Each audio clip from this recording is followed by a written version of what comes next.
YouTubers, this is going to be episode 5 now.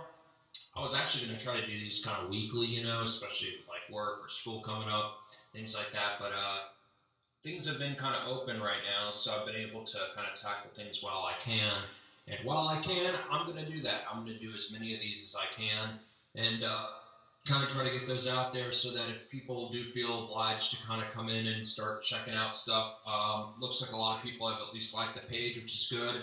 Like I said, not too many discussions yet, and that's okay. I understand some of this stuff's kind of deep, and like I said, it's kind of a new idea. It's like a podcast, video cast, where I'm covering a song, and then we debate it. I don't know if part of you guys probably don't even know a lot of these songs. So, in the future, maybe I'm going to try to cover some things that people, know more of. At least with that Oasis song, Counting Crows, those are a couple that people know. I know Thrice and Dust and Kenzu are not going to be things that people necessarily know very well.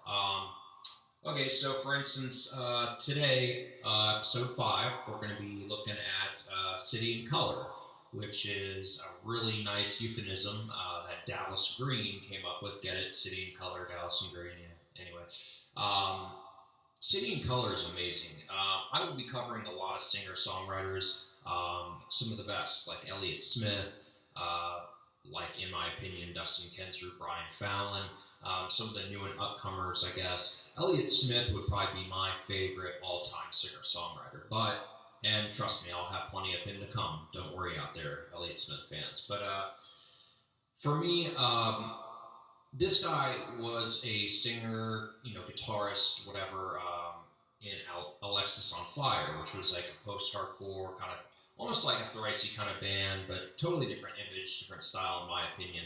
I know a lot of people can lump them all together, but this was very different in my eyes in the 2000s. But this guy decided to kind of, because he has such a good voice. I mean, this guy's voice, again, when you see him live, it'll blow you away. I mean, in Canada, they actually recognize people like this. Unfortunately, here we just keep giving awards to Kanye. We keep giving awards, and that's not to say that I don't appreciate some of the stuff Kanye West does, or some of the stuff that does get awarded, but I don't think everything that, I think there's a lot of things that we give to people here that they don't deserve, or they've gotten way too much of.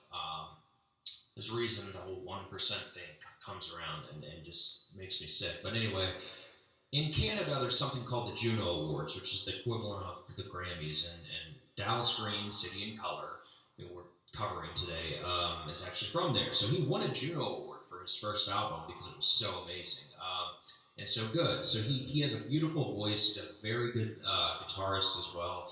So he's actually gotten his own band. He wound up kind of, after a while, I think the second or third album, things were getting so heavy and so good, he quit Alexis on Fire, I believe is how you pronounce it, and kind of just stuck to his solo stuff. So, I don't know, this song is really kind of deep, it's called The Death of Me. A lot of songs he kind of, especially in the beginning, had the moniker of dealing with death, or thinking of death, or being a bit depressed, or having trouble sleeping at night, and depression, and all these things that I've certainly gone through. I know some of you guys have probably gone through them as well, and that's why we're here to talk about it. So anyway, I guess I could get right into it and kind of, from the lyrics, maybe you guys can kind of conjure up some feelings, or at least understand what he's talking about or getting at with some of the stuff he's talking about. It's pretty deep, and it's dark, and it's real, and that's why I love it. So without further ado, this is City and Color, Death of Me.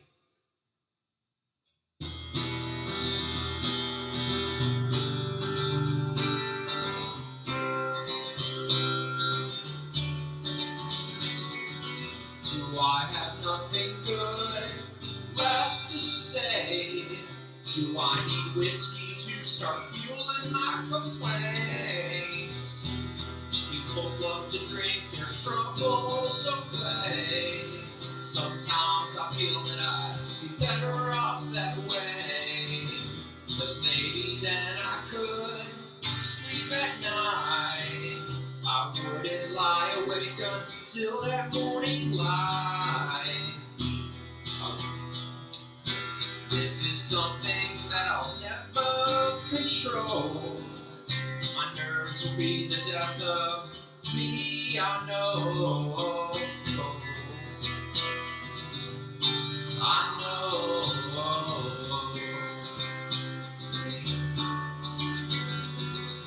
So here's to living life miserable, and here's to all the lonely stories that I'm told. Maybe drinking wine would validate my sorrows. Every man needs a muse, and mine could be that bottle.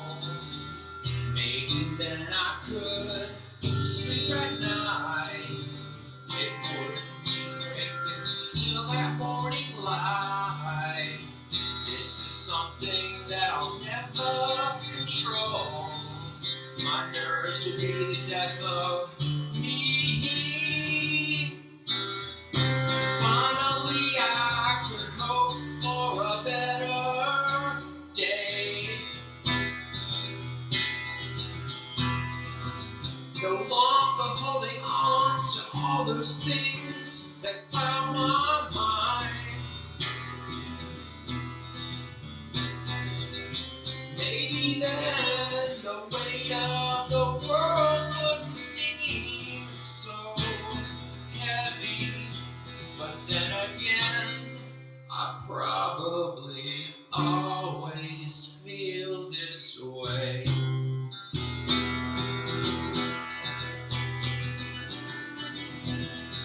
At least I know I'll never sleep at night.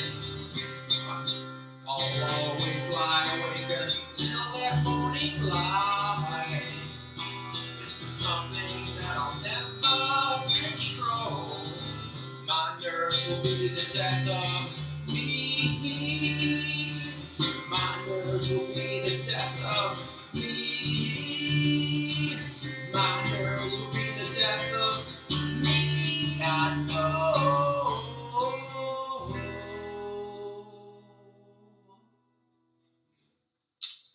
All right, so you can kind of see it right there. I mean, he's basically, screaming out like, "Hey, maybe I should just drink." I mean, I know I'll become an alcoholic, and at least I'll sleep at night though. At least these racing thoughts. I can't tell you how. I mean, someone especially that suffers from depression. I've had so many nights where I've just been awake and thoughts have been racing through my mind, and all I wanted to do was sleep. All I wanted was sleep. And I don't care what drug you're on, and not to get into any, whatever, and I've experimented with things when I was younger. No drug ever made me feel more messed up than no sleep. So if you're going on a day or possibly two with little to no sleep, you feel like a zombie. You feel horrible. You don't feel like yourself. You don't feel right. So not only can I relate, but I get it. You don't want to drink. You don't want to do drugs. You don't want to do these things that you know are going to put you in a horrible position. But at the same time, what are you going to do? Like maybe you've tried medication. Maybe you've tried this or that. So this kind of frustration of I'll always lie awake until the morning light, it hits home for I think a lot of people. So like I said again today, we'll wrap it up a bit just to see if anyone has any opinions. Like I said, we haven't gotten too many. We've gotten a little bit of likes and things like that. And I know we're just starting out. And I wanted to boost the page a bit and kind of get out there to not just my friends, but maybe some other people with some of their opinions. But like I said, how do you feel? Have you ever had sleepless nights? How do you deal with it? Are you on medications? Do you think that medications work? Do you think they're too much? I've tried things like melatonin and certain things like that. Stuff doesn't really work very well. Especially since alcoholism runs so deeply in my family, it scares the living daylights out of me. I try to stay the heck away from it. I dabbled in it, got real close to really being probably considered an alcoholic at a very early age, and that was it, and that was right after my father had passed away around like 20 years old, so I think there was a lot wrapped up in that, but come around 24, 25, I just kind of, it gets old. And anyone that does this for a while on weekends or whatever, and then it sneaks into your weekday, and then you start getting hangovers all the time. All I can say is it's almost like smoking pot when you're 40. It's like, grow up. Like you get to the point where you're having hangovers when you're in your 30s and 40s at work.